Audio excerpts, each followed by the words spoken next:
Hello दोस्तों, welcome to our study channel Tez study.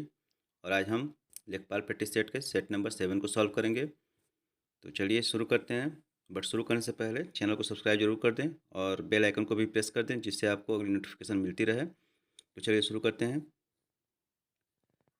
मैं श्री रामचंद्र जी के चरण कमल की वंदना करती हूँ। रेखांकित शब्द किस समास का उदाहरण है? चरण कमल यानी चरण के समान कमल, यानी विशेषण विशेष्य का संबंध है, तो यहाँ पे हो जाएगा कर्मधारय समास, यानी ऑप्शन नंबर ए इसका सही उत्तर होगा। चलिए अगला प्रश्न। मृगनयन में समास है, तो मृग के समान नयन, यानी यहाँ पर भी विशेषण विशेष्य का संबंध है, अतः ऑप्शन नंबर बी इसका सही उत्तर होगा, कर्मधारय समास। चलिए अगला प्रश्न। बसंत के 4 पर्याय दिए गए हैं, इनमें त्रुटिपूर्ण कौन है? बसंत का पर्यायवाची कौन कौन है? ऋतुपति, कुसुमाकर, मधुमास, ये तीनों बसंत के पर्यायवाची हैं। और कांतार, कांतार वन का होता है, यानी ऑप्शन नंबर डी इसका गलत है। कांतार वन का पर्याय है, जबकि ऋतुपति, कुसुमाकर और मधुमास ये सब बसंत के पर्यायवाची हैं। चलिए अगला प्रश्न। निम्नलिखित में कौन सा शब्द भ्रमर का पर्यायवाची नहीं है? चंचरीक, शिलमुख, द्विरेफ, ये तीनों भ्रमर के पर्यायवाची हैं। द्विरथ, द्विरथ हाथी का पर्यायवाची होता है, यानी ऑप्शन नंबर डी गलत होगा। चलिए अगला प्रश्न देखते हैं। निम्नलिखित में से प्राकृतिक शब्द का विलोम कौन सा है? तो प्राकृतिक का विलोम क्या है? कृत्रिम। ऑप्शन नंबर डी इसका सही उत्तर है, कृत्रिम प्राकृतिक का विलोम है। अगला प्रश्न। सन्मार्ग शब्द का विलोम है, सन्मार्ग शब्द का विलोम क्या होगा? कुमार्ग। सन्मार्ग का विलोम क्या होगा? कुमार्ग। जबकि सहज मार्ग का विलोम क्या होता है? कठिन मार्ग। तो ऑप्शन नंबर डी इसका सही उत्तर है। चलिए अगला प्रश्न। चतुष्पदी का तद्भव है, चतुष्पदी का तद्भव हो जाएगा चौपाई, यानी ऑप्शन नंबर सी इसका सही उत्तर होगा, चौपाई। अगला प्रश्न। निम्नलिखित में से कौन सा शब्द तद्भव है? प्रांगण, बच्चा, उत्पादन, कष्ट। तो प्रांगण तत्सम है। बच्चा, बच्चा का वत्स होता है, न कि बच्चा। बच्चा तद्भव, बच्चा जो है तद्भव शब्द है, यानी ऑप्शन नंबर बी इसका सही उत्तर होगा। चलिए अगला प्रश्न। रीति अनुसार से संधि के बाद बनेगा, तो यह बनेगा रीति अनुसार, यानी ऑप्शन नंबर डी इसका सही उत्तर होगा। और इसमें कौन संधि होगी? तो वह होगी यण संधि। चलिए अगला प्रश्न। नायक में संधि कौन सी है? तो नायक में अयादि संधि होगी, ऑप्शन नंबर ए इसका सही उत्तर होगा। मैं पहले बताया था आपको कि जहाँ पर अय अव आव का बोध हो वहाँ पे अयादि संधि होती है, तो नायक, नायक का अयादि संधि हो जाएगा। चलिए अगला प्रश्न। जिसके बिना कार्य न चल सके शब्द समूह के लिए एक शब्द है, तो जिसके बिना कार्य न चल सके उसके लिए एक शब्द क्या होगा? अपरिहार्य, यानी ऑप्शन नंबर बी इसका सही उत्तर है, अपरिहार्य। अगला प्रश्न। जो कठिनाई से समझ में आए के लिए एक शब्द है, तो जो कठिनाई से समझ में आए उसके लिए एक शब्द क्या होगा? दुर्बोध, यानी ऑप्शन नंबर डी इसका सही उत्तर होगा, दुर्बोध है। जबकि असाध्य क्या होता है? असाध्य में जिस रोग का ठीक होना कठिन हो उसे असाध्य कहते हैं, या समझ आए कि जिसका ठीक होना कठिन हो उसे असाध्य कहा जाता है। और दुर्गम, जहाँ पहुँचना कठिन हो वह दुर्गम होता है। चलिए अगला प्रश्न देखते हैं। अरण्य रोदन मुहावरे का अर्थ स्पष्ट कीजिए। तो अरण्य रोदन क्या हो जाएगा? निरर्थक, निरर्थक, ऑप्शन नंबर सी इसका सही उत्तर होगा। चलिए अगला प्रश्न। शैतान की आंत, इस मुहावरे का उपयुक्त अर्थ है बहुत लंबी वस्तु। इसका सही अर्थ होगा बहुत लंबी वस्तु, यानी ऑप्शन नंबर बी इसका सही अर्थ होगा। अगला प्रश्न। निम्नलिखित में एक वाक्य शुद्ध नहीं है। उसने केवल मुझे निमंत्रित किया, ये शुद्ध है। सभी को देश की संस्कृति का सम्मान करना चाहिए, यह भी शुद्ध है। आपने उसे टका सा जवाब दे दिया, यह भी सही है। यानी ऑप्शन नंबर डी गलत होगा। शिष्य गुरु जी के पैर में गिर पड़े, नहीं यह गलत है। यहाँ पे होना चाहिए शिष्य गुरु जी के चरणों में गिर पड़े, यानी ऑप्शन नंबर डी गलत है। चलिए अगला प्रश्न, निम्नलिखित में से शुद्ध वाक्य है। भारत में कई दर्शनीय स्थल योग्य हैं, नहीं गलत है। भारत में कई स्थल दर्शनीय हैं, यह भी गलत है। भारत में कई दर्शनीय स्थल हैं, यह सही है। यानी ऑप्शन नंबर सी इसका सही उत्तर होगा। भारत में कई दर्शनीय स्थल हैं। चलिए अगला प्रश्न देखते हैं। दिए गए शब्दों में कौन एक स्त्रीलिंग नहीं है? रामायण, प्रार्थना, मछली, मकान। तो स्त्रीलिंग नहीं है, यानी मकान जो है वह पुल्लिंग है, यानी ऑप्शन नंबर डी इसका सही उत्तर होगा। मकान एक पुल्लिंग शब्द है, बाकी अन्य जो विकल्प दिए गए हैं वो सभी स्त्रीलिंग हैं। रामायण, प्रार्थना, मछली ये तीनों स्त्रीलिंग हैं, मकान पुल्लिंग है। अगला प्रश्न देखते हैं। निर्विभक्तिक रूप के आधार पर बहुवचन शब्द पहचानिए। तो निर्विभक्तिक रूप के आधार पर इसमें जो है ऑप्शन नंबर बी सही उत्तर हो जाएगा, लड़के। लड़के निर्विभक्तिक रूप से बहुवचन शब्द है। चलिए अगला प्रश्न, वह मुझसे अलग रहता है, रेखांकित शब्द के आधार पर बताइए कि यहाँ कौन सा कारक होगा। तो वह मुझसे अलग रहता है, यहाँ पे अलगाव का बोध हो रहा है, यानी अपादान कारक होगा। ऑप्शन नंबर बी इसका सही उत्तर है। अगला प्रश्न, शुद्ध शब्द है अनाधिकार, अहिल्या, नहीं अनधिकार होता है, अनाधिकार नहीं होगा। अहिल्या में अहल्या होता है, अहिल्या नहीं होता है।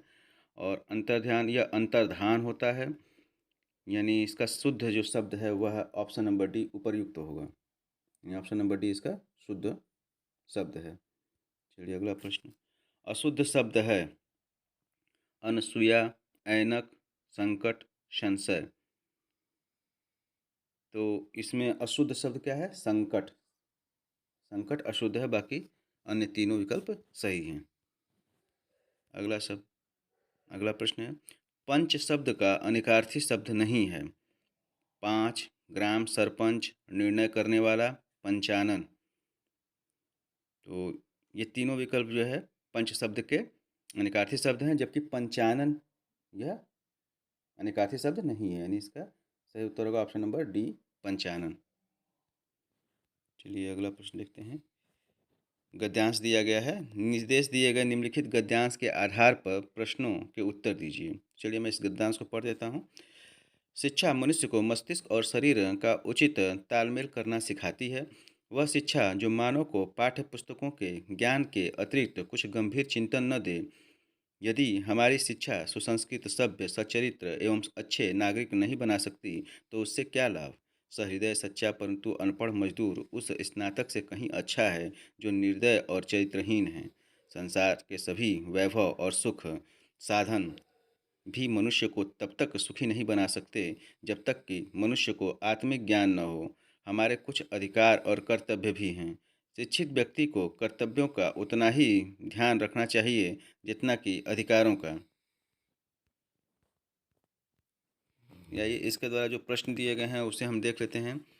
कौन सा शब्द अन उपसर्ग से नहीं बना है? अनुपकार, अनुपम, अनपढ़, अनुपयोगी। तो इसमें अन उपसर्ग से नहीं बना शब्द है, वह होगा अनपढ़, यानी ऑप्शन नंबर सी इसका सही उत्तर होगा, अनपढ़।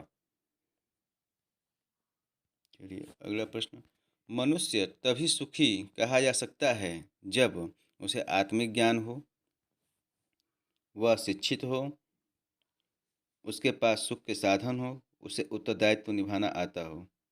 तो गद्यांश के अनुसार इसका सही उत्तर हो जाएगा ऑप्शन नंबर ए, उसे आत्मिक ज्ञान हो।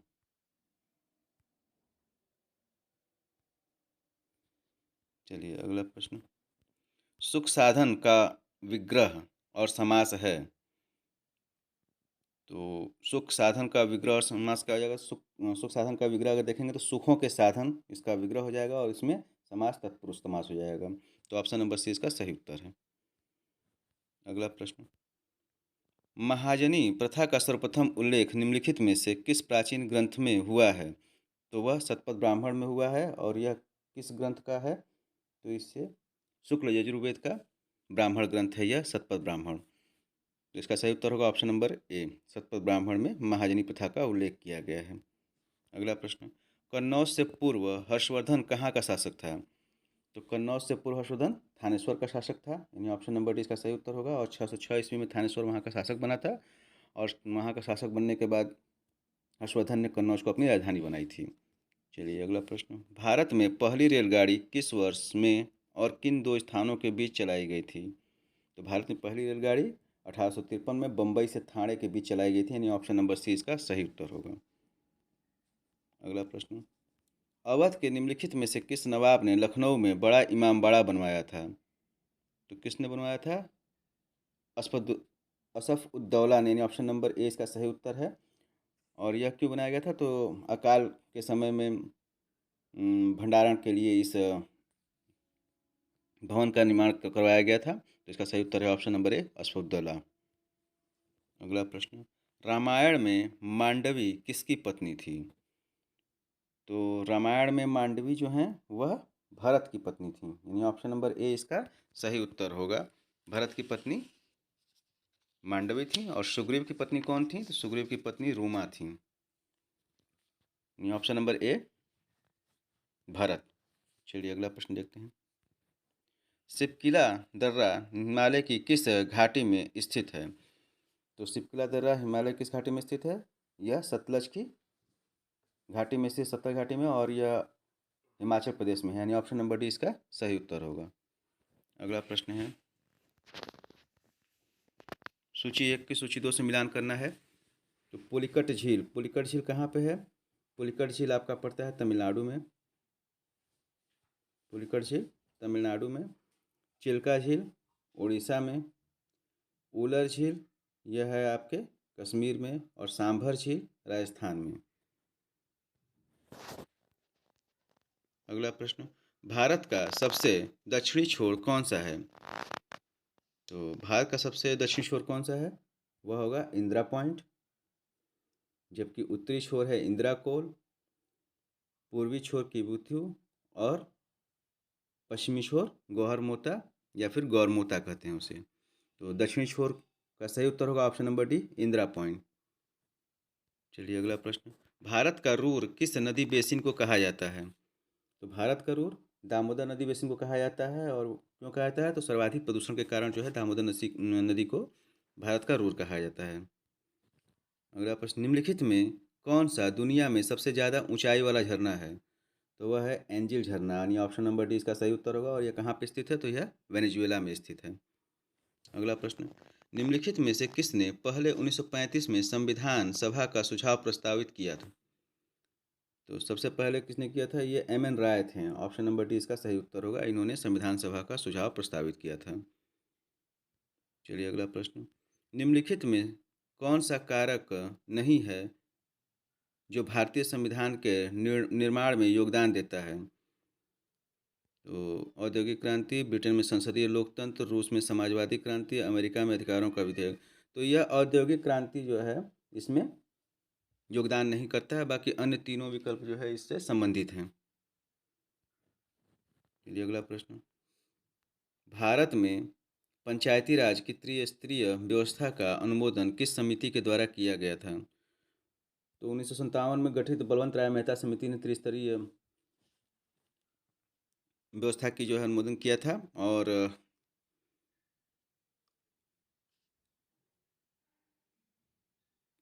अन्य विकल्प से संबंधित नहीं है। अन्य विकल्प जो है त्रिस्तरीय समिति की व्यवस्था नहीं की गई थी। चलिए अगला प्रश्न देखते हैं, खरीफ फसलों के लिए किस तरह के मौसम की आवश्यकता होती है?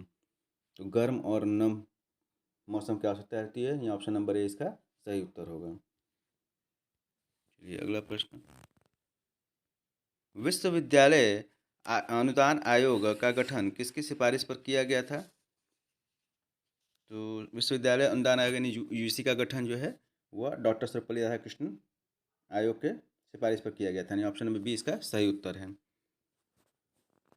चलिए अगला प्रश्न, 2011 की जनगणना के अनुसार भारत के निम्नलिखित राज्यों में से सबसे अधिक जनसंख्या घनत्व वाला राज्य कौन सा है? कौन सा है? वह होगा बिहार। यहाँ पे 1107 व्यक्ति प्रति वर्ग किलोमीटर का जनघनत्व पाया जाता है। तो ऑप्शन नंबर डी इसका सही उत्तर होगा। सर्वाधिक जनसंख्या घनत्व वाला राज्य बिहार है। अगला प्रश्न, आर्द्रता किससे मापी जाती है? आर्द्रता हाइग्रोमीटर से मापी जाती है। यानी ऑप्शन नंबर सी इसका सही उत्तर होगा। हाइड्रोमीटर से अपेक्षित घनत्व द्रव का जो घनत्व होता है वो मापा जाता है। बैरोमीटर से वायुदाब मापा जाता है और थर्मामीटर से ताप मापा जाता है, टेम्परेचर नापा जाता है। चलिए, इसका सही उत्तर है ऑप्शन नंबर सी। अगला प्रश्न देखते हैं, निम्नलिखित में से किसने उसी विषय में 2 नोबेल पुरस्कार प्राप्त किए? तो वह थे जॉन बर्दिन, जिन्होंने भौतिकी में 2 नोबेल पुरस्कार प्राप्त किए थे। 2 बार नोबेल पुरस्कार उन्हें मिला था। और जो मैडम क्यूरी हैं, मैडम क्यूरी को 1 बार भौतिकी में मिला है और 1 बार रसायन शास्त्र में मिला है। तो इसका सही उत्तर है जॉन बर्दिन, जिन्हें 2 नोबेल पुरस्कार एक ही विषय में प्राप्त हुआ है। चलिए, अगला प्रश्न, रक्त किसके माध्यम से गुर्दे में प्रवेश करता है? तो रक्त जो है वह वृक्क धमनी के माध्यम से गुर्दे में प्रवेश करता है। इसका ऑप्शन नंबर बी सही उत्तर होगा। ऑप्शन नंबर बी, वृक्क धमनी। अगला प्रश्न, विज्ञान की कौन सी शाखा ट्यूमर के बारे में बताती है? तो ट्यूमर के बारे में या फिर कैंसर के बारे में बताने वाली ऑन्कोलॉजी है। ऑन्कोलॉजी शाखा में जो है ट्यूमर या कैंसर का अध्ययन किया जाता है। अगला प्रश्न, ताजमहल को किसके प्रभाव का खतरा है? तो कारखानों से निकलने वाले सल्फर डाइऑक्साइड और नाइट्रस ऑक्साइड हैं, इससे ताजमहल को खतरा है। और इसके प्रभाव से ताजमहल की अपनी सुंदरता जो है होती जा रही है, उसके चमक जो है क्षीण होते जा रहे हैं। तो इसका सही उत्तर हो जाएगा option number A, sulphur dioxide SO2 के प्रभाव से ताजमहल को खतरा है। चलिए, अगला प्रश्न, सोनभद्र जिले को स्पर्श करती हैं? सोनभद्र जिले को 4 राज्य स्पर्श करती हैं, 4 राज्यों की सीमाएं स्पर्श करती हैं। और कौन कौन से हैं? तो बिहार, झारखंड, मध्य प्रदेश, छत्तीसगढ़, ये 4 राज्य की सीमाएं सोनभद्र जिले को स्पर्श करती हैं। इसका सही उत्तर है ऑप्शन नंबर सी। अगला प्रश्न, अगस्त 2021 में उत्तर प्रदेश सरकार द्वारा निम्नलिखित में से किस खेल को गोद लेने की घोषणा की गई? तो कुश्ती को उत्तर प्रदेश सरकार ने गोद लिया था अगस्त 2021 में। अगला प्रश्न, जून 2021 में निम्नलिखित में से किस राज्य में प्रोजेक्ट युग परिवर्तन वैश्विक शिखर सम्मेलन 2021 विषयक वेबिनार का आयोजन किया गया? तो इसका सही उत्तर है option number A, Uttar Pradesh में। अगला प्रश्न है, उत्तर प्रदेश बजट 2021-22 के अनुसार मुख्यमंत्री कृषक दुर्घटना कल्याण योजना का आच्छादन बढ़ाते हुए योजना की पात्रता की श्रेणी में निम्नलिखित में से किसको शामिल किया गया? खातेदार एवं सह-खातेदार किसानों के परिवारों के कमाऊ सदस्य, पट्टे से प्राप्त भूमि पर खेती करने वाले भूमिहीन व्यक्ति, बटाई पर खेती करने वाले भूमिहीन व्यक्ति, उपर्युक्त सभी। ये तीनों विकल्प सही है। इसका सही उत्तर हो जाएगा ऑप्शन नंबर डी, उपर्युक्त सभी। अगला प्रश्न, चावल के उन्नत बीज के प्रति हेक्टेयर बीजारोपण दर होती है? वह होती है 15 किलोग्राम प्रति हेक्टेयर। यानी उन्नत बीज अगर है तो 15 किलोग्राम प्रति हेक्टेयर होगा, जबकि साधारण बीज अगर है तो वहाँ पे 75 से 100 किलोग्राम का प्रति हेक्टेयर बुआई होती है। चलिए, अगला प्रश्न, इस प्रदेश में प्रचलित धरातल की माप में से कौन सा सही नहीं है? 20 कछवासी 1 विश्वासी, ये सही है। 20 विश्वासी इक्वल टू 10 बिस्वा, ये गलत है। 20 बिस्वा इक्वल टू 1 बीघा, ये भी सही है। 1 बीघा इक्वल टू 55 इंटू 55 वर्ग गज। तो इसका गलत उत्तर है ऑप्शन नंबर बी। अगला प्रश्न,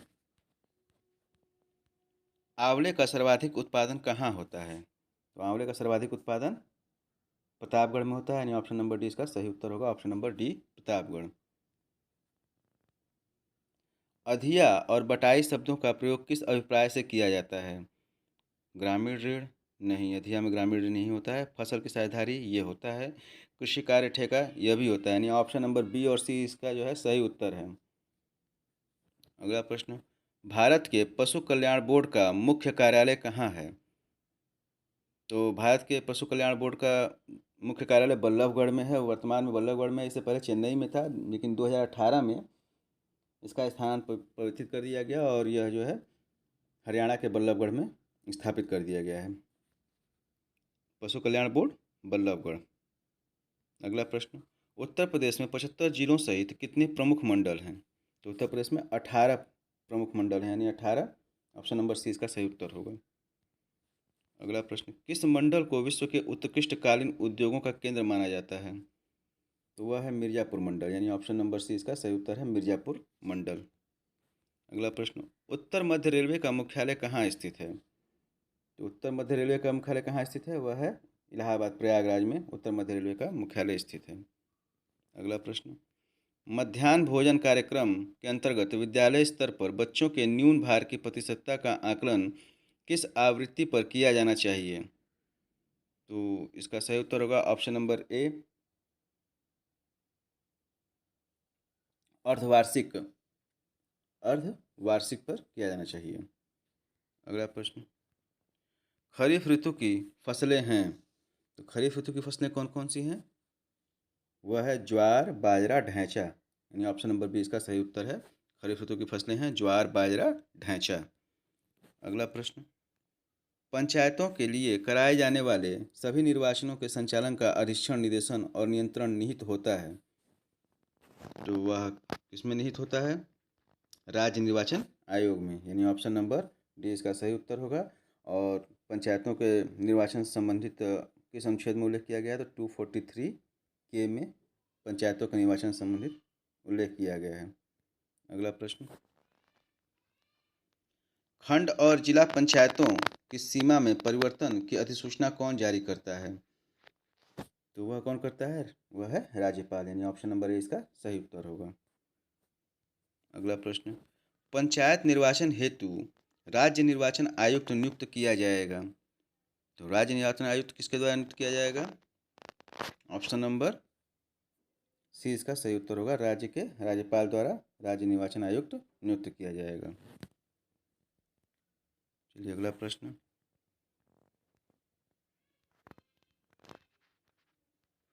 महिलाओं के लिए स्थानों के 33% आरक्षण का संवैधानिक प्रावधान इस समय लागू है, तो दिए गए विकल्पों के अंतर्गत जो 33% आरक्षण का संवैधानिक प्रावधान लागू किया गया है वह है स्थानीय निकायों में। और यह कब किसके द्वारा किया गया है? तो 74वें संविधान संशोधन अधिनियम 1992 के अंतर्गत यह प्रावधान किया गया है। चलिए अगला प्रश्न, भारत में किस पंचवर्षीय योजना का लक्ष्य तीव्र गति से वृद्धि के साथ समावेशी विकास था? तो वह थी 11वीं पंचवर्षीय योजना, ऑप्शन नंबर बी। और इसकी अवधि जो है वह 2007 से 2012 के अंतर्गत है। चलिए अगला प्रश्न, 12वीं पंचवर्षीय योजना का मुख्य उद्देश्य क्या है? तो 12वीं पंचवर्षीय योजना का मुख्य उद्देश्य क्या है? तीव्रतर, धारणीय एवं ज़्यादा समावेशी विकास, यानी ऑप्शन नंबर डी इसका सही उत्तर है। चलिए अगला प्रश्न, निम्नलिखित में से किस राज्य में काली मिर्च और इलायची का उत्पादन होता है? तो केरल में काली मिर्च और इलायची का सर्वाधिक उत्पादन होता है, यानी ऑप्शन नंबर डी इसका सही उत्तर है। अगला प्रश्न, बारानी द्वीप किस फसल की किस्म है? बारानी द्वीप धान की किस्म है, ऑप्शन नंबर सी इसका सही उत्तर है। भारतीय शाक भाजी अनुसंधान संस्थान स्थित है, तो भारतीय शाक भाजी अनुसंधान संस्थान कहाँ स्थित है? वह वाराणसी। मानव की कौन सी क्रिया जलवायु से सर्वाधिक प्रभावित होती है? तो वह है कृषि, इसका सही उत्तर होगा ऑप्शन नंबर डी, कृषि। चलिए अगला प्रश्न, राष्ट्रीय शहरी आजीविका मिशन योजना NULM से किस महापुरुष का नाम जोड़ दिया गया है? तो किसका है जोड़ दिया गया है? वह है दीनदयाल उपाध्याय, यानी ऑप्शन नंबर सी इसका सही उत्तर होगा। चलिए अगला प्रश्न, 2005-06 में प्रारंभ की गई भारत निर्माण योजना का अंग निम्नलिखित में से कौन नहीं है? तो भारत निर्माण योजना में ग्रामीण आवास, पेयजल, ग्रामीण सड़क, ग्रामीण स्वच्छता नहीं है, यानी ऑप्शन नंबर बी इसका गलत विकल्प है। इसमें अन्य 3 विकल्प शामिल हैं, ऑप्शन नंबर बी ग्रामीण स्वच्छता इसमें शामिल नहीं है। चलिए अगला प्रश्न, विजन 2020 फॉर इंडिया दस्तावेज संबंधित है, तो किससे संबंधित है? वह आर्थिक विकास संबंधित है, यानी ऑप्शन नंबर सी इसका सही उत्तर होगा, आर्थिक विकास से। अगला प्रश्न, लखनऊ योजना संबंधित है विकास से, तो लखनऊ योजना 1981 में कांग्रेस सड़क के द्वारा, भारतीय सड़क कांग्रेस के द्वारा इसको जो है शुरू किया गया था। तो यह किससे संबंधित है? सड़कों से संबंधित है, यानी ऑप्शन नंबर डी इसका सही उत्तर होगा। चलिए अगला प्रश्न।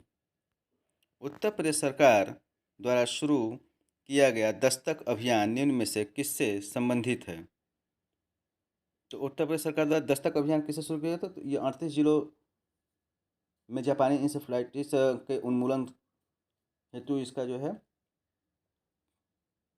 प्रारंभ किया गया था।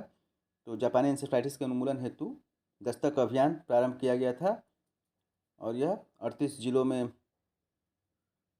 लागू किया गया था। चलिए अगला इसका सही उत्तर होगा ऑप्शन नंबर ए, जापानी इंसेफ्लाइटिस। दोस्तों आई होप आप लोगों को वीडियो अच्छी लगी होगी। सो प्लीज़ चैनल को सब्सक्राइब जरूर करिएगा और बेल आइकन को भी प्रेस कर लीजिएगा। Thank you.